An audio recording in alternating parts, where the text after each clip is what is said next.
दिले वचन पाळावे हाची धर्म खरा, जनतेच्या उद्धारा राहावे तत्पर, जे बोलतो ते करून दाखवतो या शब्दांवर सदैव ठाम असलेला मी महाराष्ट्राच्या भव्य व्यासपीठावर उभं राहून ज्या ज्या गोष्टींचं वचन दिलं, आज ते प्रत्येक वचन सत्यात उतरताना दिसत आहे। हाच विकास कामांचा लेखाजोखा आज मी तुमच्या समोर सादर करत आहे।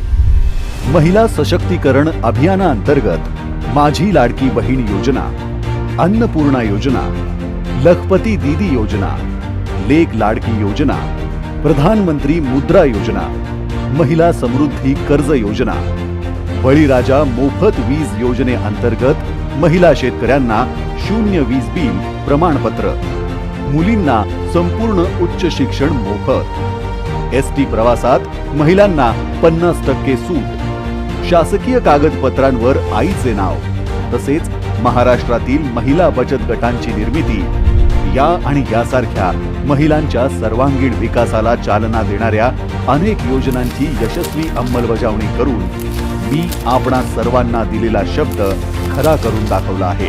अर्थातच माझ्यासाठी ही फक्त विकास कामं नाहीत, तर मी पाहिलेलं नव्या महाराष्ट्राचं हे स्वप्न आहे। सांगायचं इतकंच की जिथे शब्द आणि कृती अभिमानाने एकमेकांना साथ देतात, तिथूनच एका न संपणाऱ्या विकास पर्वाची सुरुवात होते। तुमच्या सगळ्यांचा आशीर्वाद आमच्या पाठीशी असू द्या। तुमचा आशीर्वाद असला तर याहीपेक्षा चांगलं काम आम्ही करून दाखवू हा विश्वास व्यक्त करतो। जय हिंद, जय महाराष्ट्र।